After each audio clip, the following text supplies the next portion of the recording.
Japón, conocido por su milagro económico después de la Segunda Guerra Mundial, ha sido objeto de admiración y estudio por parte de economistas y analistas de todo el mundo, entre las muchas cosas por las que destaca, como su avanzada tecnología, educación de vanguardia, empresas importantísimas como Toyota y ser la cuarta economía más grande del mundo, es la supuesta eliminación de la indigencia en el país con un 0% de personas sin hogar. Mientras que en el 2003 la cantidad de personas sin hogar era de unas 25.000, hoy en día para enero del 2022 era de 3.448. Con una población de 124 millones de personas, esto representa menos del 0.0003%. Según el Ministerio de Salud, Trabajo y Bienestar de Japón, una persona se considera sin hogar si no tiene un lugar donde vivir y se ve obligada a vivir en la calle o en un albergue. Es decir, que esta definición no toma en cuenta todas aquellas personas que viven en lugares temporales, como por ejemplo cibercafés y hoteles. En Japón, existen tres factores que hacen dudar de esta cifra. La indigencia oculta, denotada por las más de 4.000 personas que solamente en Tokio usan a diario cibercafés para dormir. El estigma de no tener hogar, que hace que no sea un problema tan evidente y que Japón, de hecho, tiene una tasa de pobreza del 15.4%, más alta que Estados Unidos y una de las más altas de países desarrollados. En este video, entenderás cuáles son las verdaderas razones detrás de esta cifra. Esto es, la triste realidad detrás del 0% de indigencia en Japón.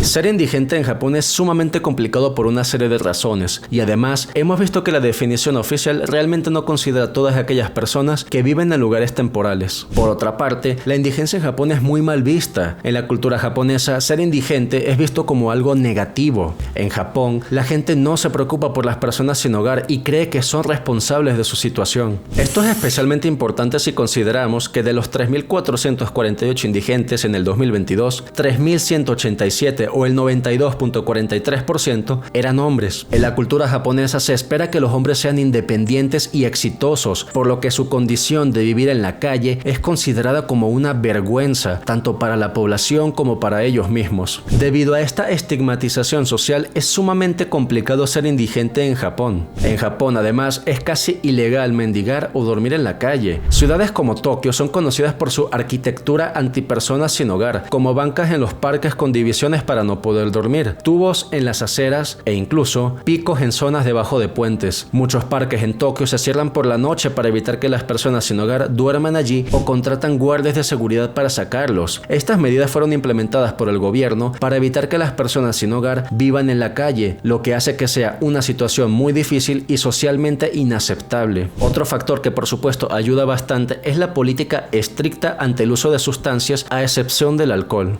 De hecho, son de las más estrictas del mundo. Si a alguien se le sorprende con cualquier sustancia relacionada con drogas, estará sujeto a un castigo severo desde 5 años de prisión. Y debido a esta política estricta, por ejemplo, el uso de sustancias como cannabis es del 1.2% de la población, mientras que en Estados Unidos es del 30.2%. Esto incluso considerando que su uso ha aumentado en los últimos años. Mientras tanto, sustancias más fuertes representan un uso de apenas el 0.4% en el país, versus 11.9% en Estados Unidos y el 3.7% en el Reino Unido. Esto explica que la adicción es sumamente rara en el país. Además, Japón cuenta con un excelente sistema de salud que es crucial. Mientras que el 67% de las personas sin hogar en Estados Unidos tiene algún tipo de enfermedad mental, en Japón estas personas son sujetas a instituciones mentales, con lo que se les trata y se impide que el problema se extienda. Otra razón que explica esta baja cifra es que el stock de viviendas disponibles es mucho más alto en Japón que en el resto de países desarrollados. A diferencia de la mayoría de los países occidentales, donde construir casas es difícil debido a las muchas reglas gubernamentales, Japón decidió ser más prudente y eliminar algunas reglas. Esto hizo que construir una casa en el país sea mucho más sencillo, y al ser más sencillo, lógicamente los precios son menores. Aquí puedes ver, por ejemplo, que Japón tiene menores precios de viviendas que Reino Unido, Alemania, Italia, Estados Unidos, Francia y Canadá. Incluso los precios son hasta 6 veces menores que en Canadá. Después de ver esto, uno podría argumentar que Japón ha hecho un excelente trabajo en solucionar su problema de personas sin hogar. Sin embargo, la realidad es mucho más complicada. Aunque el gobierno japonés dice que no hay personas sin hogar, la verdad es que hay muchas personas sin hogar en Japón que aún no han sido contabilizadas. En este sentido, un terrible evento que sacudió a los japoneses fue la llamada década perdida. Tras el colapso de la burbuja económica en la década de 1980, la economía japonesa sufrió una recesión prolongada en la década de 1990 1990. El mercado de valores japonés se deterioró y a mediados de 1992 los valores de las acciones habían caído en un 60%. Este periodo de hecho se le conoce como la década perdida.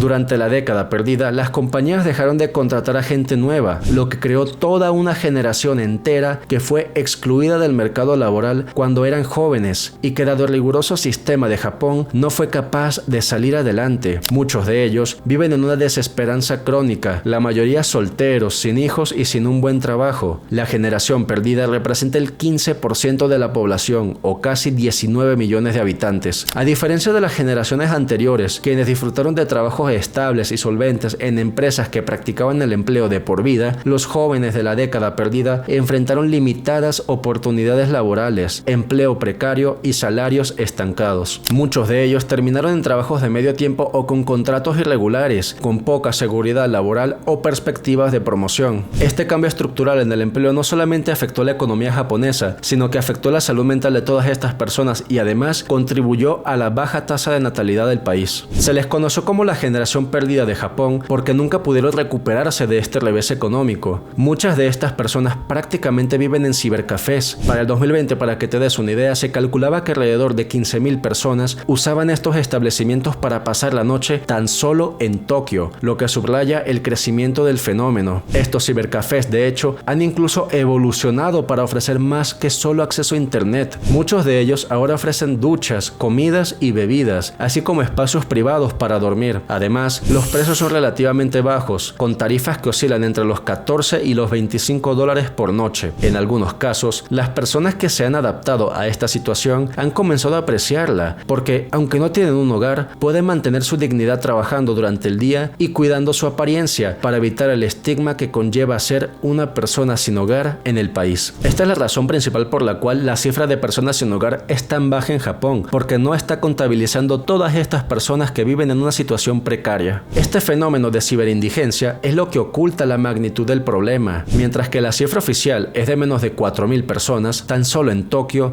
las personas viviendo en cibercafés rondan los 15.000, casi 4 veces la cifra a nivel nacional. Un problema que, al mantenerse oculto y fuera de la vista de la población, es fácil ignorar. Detrás de la supuesta cifra del 0%, hay una realidad que denota todo lo que ha salido mal con la economía japonesa. Si este video te gustó, por favor considera suscribirte al canal y compartirlo. De esta forma seguiremos creciendo como comunidad. Sin más, te agradezco mucho por tu tiempo y cuídate mucho.